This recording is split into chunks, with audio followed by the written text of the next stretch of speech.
এসব কথায় আর চিড়ে ভিজবে না ইলহাম, আসল কথা বলো। বিয়েটা কবে করছো আমায়? কেন তোমার ওই বউ ঘাড় ধরে বের করে দিচ্ছ না কেন? তোমার বড় ভাইকে কেন এত ভয় পাচ্ছো? ইলহাম একটা গভীর নিঃশ্বাস ফেলে বলে, ভাইয়াকে ভয় পাচ্ছি না জুই, ইহানের কথা ভাবছি। মা ছাড়া কিছুই বোঝে না ও, আর একটু বড় হোক তারপর না হয়। জুই ইলহামের কথা শুনে কপাল কুঁচকে ফেলে, দাঁতে দাঁত চেপে বলে, আয় 1 বছর সময় দিলাম, তারপর যদি ওকে না তাড়িয়ে দাও তাহলে আমাকে তুমি হারিয়ে ফেলবে ইলহাম। ঈশিতার ডাকে ঋতু শাড়ির আঁচল দিয়ে চোখ মুছতে ব্যস্ত হয়ে পড়ে। ঈশিতা এসে ঋতুর কাঁধে হাত রেখে চিন্তিত হয়ে বলে, ভাবি, কাঁদছো কেন? ভাইয়ার সাথে কিছু হয়েছে? ঋতু কান্না ভেজা কণ্ঠে বলে, ওই মেয়েটা আবার তোমার ভাইয়ের অফিসে এসেছে আপু। ঈশিতা রেগে গিয়ে বলে, আমি বারবার বলি চলো বড় ভাইয়াকে বলি, চলো, তুমি কোনো আমার কথা শুনছো না। ভাইয়া ওনাকে শাস্তি হিসেবে ব্যবসা থেকে দূর করে দেবে আপু। আমি ওনার ভোগান্তি চাচ্ছি না। তাহলে মরো, তুমি মরে যাও। আলোর কণ্ঠ শুনে ঋতু আর ঈশিতা চমকে ওঠে। আলো তাদের দিকে তাকিয়ে আছে। ঋতু চোখ মুছে ওদিকে মাথা ঘুরিয়ে নেয়। আলোর কণ্ঠে বিদ্রুপ মিশিয়ে বলে, এই যে তুমি এদিকে তাকাও, এই বাড়ির লক্ষ্মী মেজ বৌমা, তাকাও বলছি। ঋতু ধীরে ধীরে তাকায় আলোর দিকে। আলো বলে, তুমি একটা জড় বস্তু, একটা অবজেক্ট, তুমি, তোমার মরে যাওয়া উচিত। ঈশিতা আলোকে বলে, এভাবে কথা বললে না আলু, ভাবি এমনিতেই কষ্ট পাচ্ছে। আলো ঈশিতাকে উপেক্ষা করে বলে, কেন ওকে লাথি মেরে চলে যাচ্ছ না এখনো? তোমাকে কে আমার মতো জিম্মি করে রেখেছে? রাখেনি। তাহলে কেন একটা চরিত্রহীনের মায়ায় আটকে আছো? কবুল বলেছো বলে? ওর বাচ্চা পেটে ধরেছো বলে? হ্যাঁ তাই তাই। ডুকরে কেঁদে উঠে ঋতু। আলো তেজ নিয়ে বলে, তোমাদের মতো অবজেক্টদের মরে যাওয়াই উচিত। ঋতু কাঁদতে কাঁদতে চলে যায়। ঈশিতা তার পিছু পিছু ছুটে যায়। আলো দাঁড়িয়ে আছে। ইসমাম পেছন থেকে বলে, এখানে কি নারী মুক্তির আন্দোলন চলছে? আলো ঘুরে পেছনে তাকিয়ে চোখ মুখ কুঁচকে ফেলে। ইসমাম আলোর দিকে এগিয়ে যায়, নিচু স্বরে বলে, তোমাকে যত দেখছি তত অবাক হচ্ছে অদ্রিতা। বেগম রোকেয়ার থেকে কোনো অংশে কম না তুমি। আর আমি তোমাকে যত দেখছি তত আমার মেজাজ খারাপ হচ্ছে। ঋতুর চেয়েও বড় জড়বস্তু তুমি, একটা ক্রিমিনাল ভাইয়ের হনুমান তুমি। ইসমাম চুপ করে আলোর দিকে তাকিয়ে থাকে। আলো দ্রুত পায়ে হেঁটে সামিনের ঘরে চলে যায়। ইসমাম ঠায় দাঁড়িয়ে থাকে, মনে মনে বলে ওঠে, বারবার বলেছি এসবে জড়িও না, জড়িও না, কিন্তু না, তোমার তো সাহসিকতা দেখাতে হবে। তোমার আর ভাইয়ার সংঘাতে আমার অনুভূতিতে জলাঞ্জলি দিতে হলো অদ্রিতা।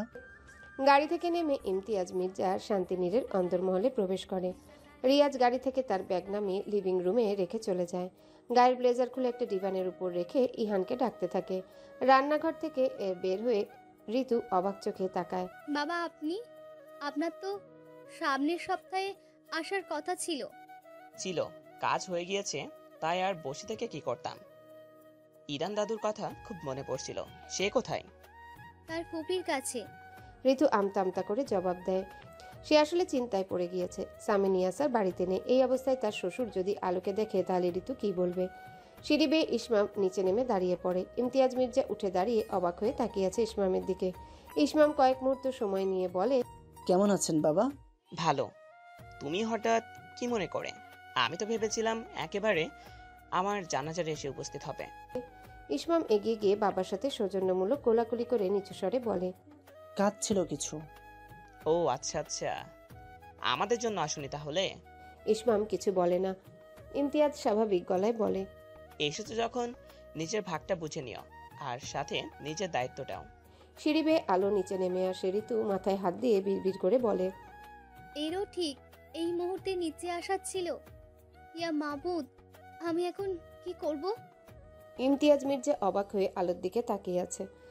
আলো নেমে দাঁড়িয়ে পড়ে লিভিং রুমে। ঋতু একবার আলো আরেকবার ইমতিয়াজ মির্জার দিকে তাকায়।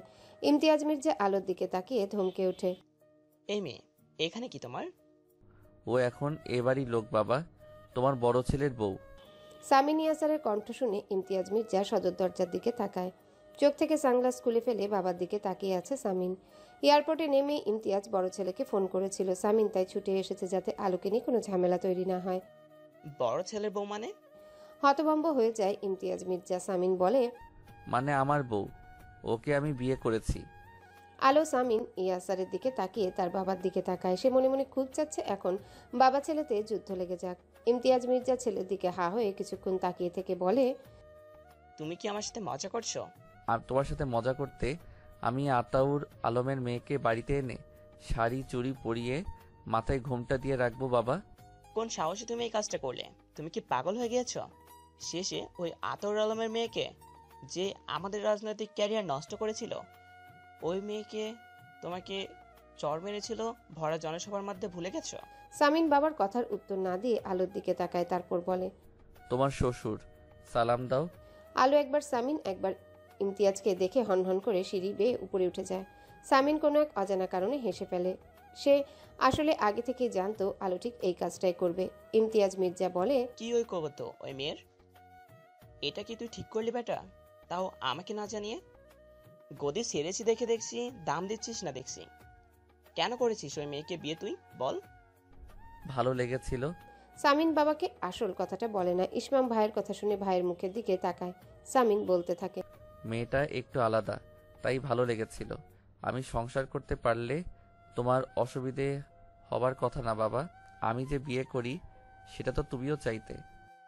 তাই বলে আতাউরের মেয়েকে? সামিন এক রহস্যময় হাসি দিয়ে বলে, হ্যাঁ, আতাউরের মেয়ে অদ্রিতা আলোকে। বাসার পরিস্থিতি কিছুটা থমথমে হয়ে আছে। ইমতিয়াজ মির্জা ছেলের উপর প্রচণ্ড অভিমান করে নিজের ঘরে বসে আছেন। ইহানকে ছাড়া কাউকে এসে ঘরের ভিতর ঢুকতে দিচ্ছে না।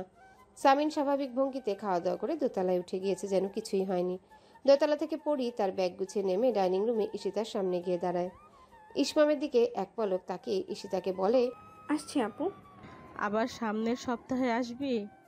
বারবার ফোন দিতে আবার ভালো লাগে না। পরি মাথা নাড়ায় ঠিকই, কিন্তু মনে মনে বলে, তোমার এই রামগরুর ছানা ভাইটা যতদিন এখানে আছে আমি এ পথে আসছি না। পরি চলে গেলে ইসমাম বলে, মেয়েটার কি কোনো সমস্যা আছে? কেন বলতো? কেমন এমন নর্মাল হাঁটাচলা করে অদ্ভুতভাবে, সামান্য কথা বললেই লাফিয়ে ওঠে। অতিরিক্ত ন্যাক কেমন হয় না তোর? ও কি পোনা চাচার প্রি ম্যাচিওর বেবি ছিল? ঈশিতা ভ্রু কুঁচকে তাকায়, গম্ভীর কণ্ঠে ইসমামকে বলে, বিদেশ থেকে থেকে থেকে খেপা মেয়েদের দেখে দেখে পরীর মতো মিষ্টি নম্র ভদ্র মেয়েকেও নেকা লাগবেই, স্বাভাবিক। ইসমাম ঈশিতার দিকে তাকিয়ে বলে, তুই এত ক্ষেপে যাচ্ছিস কেন? আচ্ছা, ন্যাকা শব্দটা আমি ফিরে নিলাম। পরি হচ্ছে খাঁটি বাঙালি নারী, হয়েছে? ঈশিতা কোনো কথা বলে না, নাক চোখ কুচকে খেতে থাকে। এ বাড়ির একটা ছেলেও একটু ভদ্রসভ্য হলো না, এটাই তার আফসোস। সামিন খেয়াল করেছে সকাল থেকে আলোর মুখটা অস্বাভাবিক অন্ধকার হয়ে আছে। খেতে পর্যন্ত যায়নি নিচে। পাত্তা না দিয়ে ওয়াশরুমে ঢুকে জামা বদলে বেরিয়ে আসে সে। ড্রেসিং টেবিলের সামনে দাঁড়িয়ে গায়ে পারফিউম মাখতে মাখতে আবারও আলোর দিকে তাকায়। আলো মাথা নিচু করে বিছানায় বসে আছে। গাড়ির চাবি আর সানগ্লাস নিয়ে ঘর থেকে বেরিয়ে যায় সামিন। আলোর দৃষ্টি ঘুরিয়ে দরজার দিকে যায়। ইহানকে স্কুলের জন্য বিদায় জানাতে পড়ছে নিচে এসে দাঁড়ায় ঋতু। পোনা চাচা ইহানকে স্কুলে আনা নেওয়া করে। ঋতুকে দাঁড়িয়ে থাকতে দেখে সামিন বলে, একটা কাজ করে দেবে ঋতু? কি কাজ ভাইয়া? অবাক হয়ে তাকিয়ে আছে ঋতু। ভাবি আসবো? ঋতুর কণ্ঠস্বর শুনে আলো নড়ে চড়ে বসে। গম্ভীর কণ্ঠে বলে, এটা আমার ঘর না, এত পারমিশন নেওয়ার কিছু নেই। ঋতু ভেতরে ঢুকে আলোর দিকে তাকিয়ে বলে, কাঁদছিলেন নাকি ভাবি? কিছু বলার থাকলে বলে বিদায় হও এ বাড়ির লক্ষ্মী মেজ বৌমা। ঋতু এগিয়ে গিয়ে বিছানার একপাশে বসে আলোর চোখের দিকে তাকিয়ে বলে, আপনি কি কোনো কারণে কষ্টে আছেন? আলো ঋতুর দিকে তাকিয়ে বলে, জোর করে তুলে এনে বিয়ে করেছে তোমার ভাসুর। প্রতিটা দিন কতটা মানসিক যন্ত্রণার ভেতর দিয়ে যাচ্ছি আমি, আর তুমি আমাকে এই প্রশ্ন করছো? না, আমি আনন্দে আছি, এত আনন্দে আছি যে আনন্দে তোমাদের সবাইকে খুন করতে ইচ্ছে হচ্ছে। ঠিক সেটা না ভাবি, বলতে চাচ্ছি শারীরিক কোনো সমস্যা, ডাক্তার ডাকবো কিনা? আলো চুপ করে বসে থাকে। ঋতু বলতে থাকে, শারীরিক সমস্যার কথা আমার সাথে শেয়ার করতে পারেন ভাবি, আমি তো আপনার বোনের মতোই। কয়েক মুহূর্ত পরে আলো বলে ওঠে, ভাই দুটোর আজ জন্মদিন। প্রত্যেক বছর এই দিনে আমি কত কিছু করি ওদের নিয়ে। আজ দেখো, মুখটাও দেখতে পারছি না আমি আমার ভাইদের। এতটুকু বলে আলো থেমে যায়। কাদের এসব বলছে সে? এদের বলে কি লাভ? কোনো লাভ নেই, কোনো লাভ নেই। আজ বউবাজার এলাকার ফ্লাইওভার নির্মাণ প্রকল্প নিয়ে মিটিং বসেছে। শহরের নবনির্বাচিত মেয়র সামিন ইয়াসার মির্জা কাগজপত্র ঘুরিয়ে ফিরিয়ে দেখছে।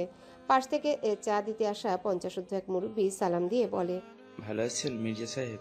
সামিন কাগজ থেকে চোখ সরিয়ে লোকটাকে দেখে, চোখ থেকে সানগ্লাস খুলে ফেলে বলে, ওয়ালাইকুম আসসালাম, আমি ভালো আছি। আপনি?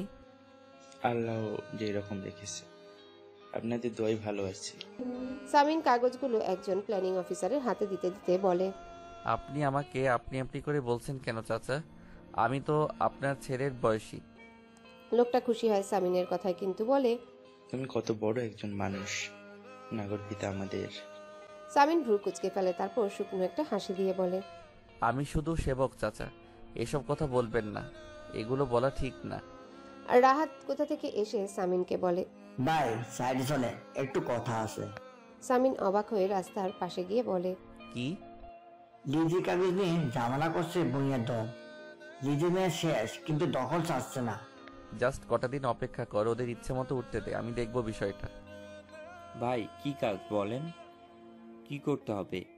একটু বয়েজ কলেজে যা। রনি হা হয়ে সামিনের মুখের দিকে তাকিয়ে আছে, তারপর রাগ দেখিয়ে বলে, ভাই এর জন্য কিন্তু আমাকে আলাদা বেতন দিতে হবে বলে দিলাম। আপনার ওই দুদু ভাতু শ্যালক দুটোকে দেখভাল করা চারটিখানি কথা না। সামিন রনির কথায় হেসে ফেলে। ফুলির মা একবার আলোর দিকে তাকিয়ে আবারও নিজের কাজে মন দেয়, তারপর কিছুক্ষণ যেতেই বলে ওঠে, বিয়ের সময় ফুলির বাপটারেও আমার পছন্দ ছিল না ভাবি। বাপ মা এক প্রকার জোর করে বিয়া দিচ্ছিল। প্রথম প্রথম আমিও আপনার মতো স্বামীরে কাছে ঘেঁচতে দিতাম না, পরে কেমনে কেমনে জানি মায়ায় পইরা গেলাম মানুষটার। আপনিও পড়বেন দেখেন, ভাইজান আমার লাখে এক। আলো চোখ রাঙিয়ে ফুলির মার দিকে তাকিয়ে বলে, ঘর ঝাড় দেয়া হয়ে গিয়েছে, এবার যাও। ফুলির মা একটা দীর্ঘশ্বাস ছেড়ে আপন মনে বিড়বিড় করে বলতে থাকে, এই শহরে কত বড় বড় লোক তাদের মেয়ে বড় ভাইজানের কাছে বিয়ে দেওয়ার প্রস্তাব পাঠাইতো। আমাদের বড় জাইগান হেলা ফেলা ভাবনের দরকার নেই। আলো উঠে দাঁড়িয়ে ফুলির মাকে একটা কঠিন কথা বলতে যাবে, অমনি নিচতলা থেকে কেউ ডেকে ওঠে, আপু। আলো থমকে যায়, এক পলক ফুলির মায়ের দিকে তাকায়। ফুলির মা কিছু বুঝতে পারছে না। নিচে কেউ আবারও ডেকে ওঠে, আপু। আলো কয়েক মুহূর্ত থম মেরে দাঁড়িয়ে থেকে ছুটে ঘর থেকে বের হয়। না, সে ভুল শুনেনি, আজান আয়াতি ডাকছে তাকে। কিছু ভুল শুনেনি সে। দৌড়ে সিঁড়ি ভেঙে নিচে নামতে থাকে আলো। মাঝখানে হঠাৎ দাঁড়িয়ে পড়ে নিচে তাকায়। আজান আয়াত লিভিং রুমে দাঁড়িয়ে আছে। আলো ছুটতে ছুটতে নিচে নামতে থাকে। সামিন ইয়াসার সিঁড়ির কাছটাতে দাঁড়িয়ে আছে। আলো দ্রুত পায়ে নামতে গিয়ে হোঁচট খেয়ে পড়ে যাচ্ছিল। সামিন তাকে ধরে ফেলে। আলো বড় বড় শ্বাস নিচ্ছে। এক পলক সামিন ইয়াসারের দিকে তাকিয়ে এসে কপাল কুঁচকে ফেলে ইয়াসারের হাত সরিয়ে দিয়ে সামনে এগিয়ে যায়। আজান আয়াত বোনের দিকে ছুটে আসে। দু হাতে নিজের ভাই দুটোকে আগলে নিয়ে আলো চোখ দুটো বন্ধ করে ফেলে। কয়েক মুহূর্ত তিন ভাই বোন চুপ করে থাকে। সামিন ওদের দিকে তাকিয়ে দেখতে থাকে ওদেরকে। নীরবতা ভেঙে আলো বলে ওঠে, তোরা তোরা এখানে কিভাবে? আজান আয়াত চুপ করে সামিনের দিকে ভীত চোখে তাকায়। এর মধ্যে একটা লোক এসে বেশ বড় সাইজের একটা বক্স রেখে চলে যায়। আলো আজান আয়াতের দৃষ্টি অনুসরণ করে সামিনের দিকে তাকিয়ে চোখ মুখ শক্ত করে ফেলে। তারপর আজান আয়াতের দিকে ঘুরে বলে, কি করেছে ওই লোকটা তোদের সাথে? মেরেছে তোদের? ভয় দেখিয়েছে? কি করেছে বল? আজান আয়াত কিছু বলার আগে সামিন ঠান্ডা গলায় জবাব দেয়, ওসব কিছু করিনি, শুধু কলেজের সামনে থেকে ধরে এনেছি। আলো হতভম্ব হয়ে সামিনের দিকে ফিরে তাকায়, রাগী গলায় বলে, ধরে এনেছে মানে? কেন ধরে এনেছে? গুন্ডা কোথাকার ক্রিমিনাল। সামিন আলোর দিকে তাকিয়ে বলে, যা বাবা, সকাল থেকে তো ফ্যাস ফ্যাস করে কাঁদছিলে, ভাইদের দেখতে পারছো না বলে এনে উপকার করলাম, তাতেও আমি গুন্ডা? ইয়ে তো না ইনসাফি হ্যাঁ। আলো সামিনের দিকে তেড়ে যায়। সেজন্য ওদের তুলে আনবেন? সবকিছু গায়ের জোরে করবেন, ক্ষমতার জোরে? তুলে আনিনি, কলেজের গেটের কাছে আমার লোক দাঁড়িয়ে ছিল। ওরা বের হতে ওদেরকে জিজ্ঞেস করা হয় ওরা তোমাকে দেখতে চায় কিনা। ওরা হ্যাঁ বলেছে, তারপর নিয়ে এসেছে ওদের। জিজ্ঞেস করো, ওদেরকে জিজ্ঞেস করো। আলো আজান আয়াতের দিকে তাকায়। আয়াত বলে, খুব দেখতে ইচ্ছা করছে তোমাকে আপু। আলো ভাইয়ের গায়ে দুমদাম কিলঘুষি মারতে মারতে বলে, সেজন্য গুন্ডাদের সাথে চলে আসবি, তোদের বুদ্ধি হবে না। ওরা কি করেছিল মনে নেই? যদি তোদের মেরে দিত, যদি ইয়াবা ভরে দিত ব্যাগে, জানিস না ওরা কত ভয়ঙ্কর, জানিস না? সামিন আলোকে কয়েক মুহূর্ত দেখে কণ্ঠস্বর গম্ভীর করে বলে ওঠে, ব্যাস, নাটক হয়েছে অনেক, এসব এখন বন্ধ। ভাইদের নিয়ে কেক কাটো আর হ্যাপি বার্থডে খতম করো। ওদেরকে বাড়ি পৌঁছে দিয়ে আসবো, নয়তো তোমার বাবা স্ট্রোক করবে। সামিন বক্স খুলে একটা বিশাল সাইজের কেক বের করে একটা টেবিলের উপর রাখে। একে একে বাড়ির সবাই লিভিং রুমে চলে এসে ওদের দেখে অবাক হয়ে তাকিয়ে থাকে। সামিন আলোর হাতে ক্যান্ডেল ধরিয়ে দিয়ে বলে, নাও এটা। আলো সামিনের দিকে তাকিয়ে আছে। কিছুক্ষণ পর হাতের ক্যান্ডেলটা ছুঁড়ে ফেলে দেয় সে। আজান এসে আলোর হাত ধরে নরম গলায় বলে, থাক না আপু, চলো কেক কাটি। এমন সুযোগ যদি আর কখনো না পাই। আলো ভাইয়ের শুকনো মুখটার দিকে কিছুক্ষণ তাকিয়ে থেকে একটা দীর্ঘশ্বাস ছেড়ে দিয়ে বলে, চল। 3 ভাই বোন মিলে কেক কাটছে। সামিন এক দৃষ্টে সেদিকে তাকিয়ে আছে। ভাইদের কেক খাইয়ে দিয়ে তাদের কপালে গভীর চুম্বন এঁকে দেয় আলো। চোখ ছলছল করছে, তার ঠোঁট কাঁপছে। কিছুক্ষণ সবাই চুপচাপ দাঁড়িয়ে থাকে। তারপর নীরবতা ভেঙে আলো সামিনের দিকে কঠিন দৃষ্টি দিয়ে তাকায়। কণ্ঠে ঝাঁজ নিয়ে বলে ওঠে, ওদেরকে সেফলি বাড়ি পৌঁছে দেবেন, ভদ্রতার সাথে, আর কোনো গুন্ডামি নয়। ইয়াশার মির্জা। রাতের খাবার খেতে আলো নিচে যায়নি। সিতারা সামিনের কথায় আলোর ঘরে দিয়ে গিয়েছে খাবার। খাবার টেবিলে ইমতিয়াজ মির্জা খেতে বসেছেন ছেলেদের নিয়ে। খেতে খেতে বড় ছেলের দিকে তাকিয়ে গম্ভীর কণ্ঠে বলে, চাচ্ছ কি? আসলে তুমি এত বড় একটা ঘটনা ঘটিয়েছ, কোনো ব্যাখ্যা দিতে পারছো না। শত্রুর মেয়ের সাথে তার যাই হোক, সংসার করা যায় না, এতটুকু বোঝার ক্ষমতা নেই তোমার? সামিন চুপচাপ খাচ্ছে। বাবার কথার উত্তর দিতে ইচ্ছুক নয় সে। ইমতিয়াজ নিজের ছেলের দিকে কিছুক্ষণ তাকিয়ে থেকে হাত ধুয়ে উঠে পড়ে। এখন বলে তো লাভ নেই, এসব তো তারই ভুল। নিজের হাতে ছেলেগুলোকে জেদি আর বেপরোয়া তৈরি করেছে। এখন কার কাছে অভিযোগ জানাবে সে? অন্ধকারের দিকে কিছুক্ষণ তাকিয়ে থেকে আলো চোখ দিয়ে দুফোঁটা অশ্রু ঝরায়। কিছু সময় ভাইদের কাছে পেয়েছিল সে, তাতে কি আর তার মন ভরে? মনটা কেমন অশান্ত হয়ে আছে। ইচ্ছে করছে ওই লোকটাকে খুন করে এখান থেকে পালিয়ে যেতে। হাত দিয়ে চোখের পানি মুছে নেয় আলো। করবে না, কখনোই ক্ষমা করবে না ওই পিশাচটাকে সে, কখনোই না। কিছু সময় যেতে আলোর কেমন অদ্ভুত থাকে। শুকনো পাতার মচমচ শব্দ হচ্ছে। মাথা ঘুরিয়ে ডান পাশে ফিরে তাকায় সে। আজ বিকেলের দিকে ঝড়ো হওয়া বয়ে গিয়েছিল কিছুক্ষণ। খোলা বারান্দাটা শুকনো পাতায় ভর্তি হয়ে গিয়েছে, পরিষ্কার করা হয়নি। আলো মেঝের দিকে তাকায়। পাতাগুলো অমন নড়ছে কেন? বেশ অবাক হয় আলো। খানিকটা ঝুঁকে তাকাতে শিউরে ওঠে সে। বিকট শব্দে চেঁচিয়ে ওঠে, সাপ! সামিন ঘরেই ছিল। আলোর চিৎকারে ছুটে যায় বারান্দায়। আলোর ফ্যাকাশে মুখটা দেখে বারান্দার দরজার কাছে দাঁড়িয়ে পড়ে। আলো উম্মাদের মতো ছুটতে ছুটতে এসে সামিনের বুকে হুমড়ি খেয়ে পড়ে যায়। ঘটনার আকস্মিকতায় সামিনের চোখ দুটো রসগোল্লা সাইজের মতো বড় হয়ে যায়। আলো আতঙ্কে এতটাই জমে গিয়েছে যে সে খেয়ালই করেনি সে কাকে আঁকড়ে ধরে রেখেছে। কয়েক মুহূর্ত কেটে যায়। সামিন আলোর মাথার দিকে দৃষ্টি রেখে মৃদুস্বরে বলে ওঠে, একটা সাপের ভয়ে ফেরাউনের বুকে আশ্রয় নিলে আছিয়া। আলো নিজেকে গুটিয়ে নিয়ে সরে দাঁড়ায়। সামিন এক পলক আলোর নিচু করে রাখা মুখটার দিকে তাকিয়ে সামনে এগিয়ে যায়। এদিক ওদিক তাকিয়ে বলে, কোথায় কোথায় সাপ? আলো সামিনের দিকে ফিরে তাকায় না। ওদিকে মুখ ঘুরিয়ে রেখে তর্জনী আঙ্গুল তুলে বারান্দার ডান দিকটা দেখে নিচু স্বরে বলে, ওদিকে ছিল। সামিন সাবধানে পা ফেলে এগিয়ে যায়। রেলিংয়ের কাছে গিয়ে নিচের দিকে তাকিয়ে পোনা চাচাকে ডেকে বলে, চাচা, রিয়াজকে একটু পাঠিয়ে দিন তো। নিচ থেকে পোনা চাচা উত্তর দেয়, তোমার ঘরে বাবা? হ্যাঁ, আমার ঘরে, তাড়াতাড়ি। কথাটা বলে সামিন আলোর দিকে এক পলক তাকিয়ে বারান্দার এ মাথা থেকে ও মাথা পায়চারি করতে লাগলো। আলো এখনো আতঙ্ক থেকে বের হতে পারছে না। ঘন ঘন নিঃশ্বাস নিচ্ছে দাঁড়িয়ে। রিয়াজ এসে দরজায় নক করতে সামিন গিয়ে দরজা খুলে দেয়। তারপর বলে, বারান্দায় একটা সাপ দেখা দিয়েছে। রিয়াজ বারান্দার দিকে এগিয়ে যেতে যেতে বলে, কতবার বলেছি হাসনায়না গাছটা উপড়ে ফেলে দেই, ওটার জন্যই এমন হচ্ছে। এই নিয়ে 2 বার। আমার কথা তো বিশ্বাস করেন না স্যার। ওসব কিছু না রিয়াজ, তুমি শেষ কবে কার্বলিক অ্যাসিড স্প্রে করেছিলে বাগানে? 2 সপ্তাহ আগে। এখন আবার ছড়িয়ে দাও। ফুলির মাকে বলো বারান্দা থেকে এইসব শুকনো পাতা পরিষ্কার করে দিতে। রিয়াজ কিছুক্ষণ খোঁজাখুঁজি করে চলে যায়, কোথাও কিছু নেই। ফুলির মা এসে বারান্দা সহ পুরো ঘরটাই পরিষ্কার করে দিয়ে যায়। আলো তখনও চুপচাপ দাঁড়িয়ে। সামিন হালকা কেশে আলোর দৃষ্টি আকর্ষণের চেষ্টা করে। আলো চোখ তুলে তাকায়। সামিন বলে, সাপ তোমার চিৎকার শুনে মা গো বাবা গো বলে পালিয়েছে। আরাফ ঠিকই বলে, তোমার গলায় একটা অদৃশ্য মাইক রয়েছে। তুমি পলিটিক্স করলে মানাবে, মাইক ছাড়াই ভাষণ দিলে 3 কিলোমিটার দূরে থেকে শোনা যাবে। আলো খুব অপমানিত বোধ করলো কথাটা যেন। তার কণ্ঠস্বর নিয়ে এমন কুৎসিত মন্তব্য এর আগে কেউ করেনি। কপাল কুঁচকে ফেলে অন্যদিকে মুখ ঘুরিয়ে দাঁড়িয়ে থাকে। এইমাত্র সেই লোকটার কাছে একটা ভীতু মেয়ে প্রমাণিত হয়েছে। আলোর নীরবতা দেখে সামিন ঘোরলাগা কণ্ঠে বলে ওঠে, বাহ, এই না হলে নারী! ভয় পেয়ে কাঁচুমাচু মুখ করে রাখবে, মাথা নিচু করে রাখবে, তা না করে কখনো বৈশাখের বিলের নতুন কই মাছ কিংবা ঝিলের চিংড়ি মাছের মতো হাত পা ছুঁড়ে লাফালাফি করতে থাকো। তোমাকে মানায় না আলো। আলো সামিনের দিকে তাকায় কিছুটা সময় নিয়ে বলে, আত্মবিশ্বাসী মেয়েদের পুরুষ অপছন্দ করে জানি, কারণ শক্তিশালী আত্মবিশ্বাসী মেয়েদের পাশে তারা ইনসিকিউর ফিল করে।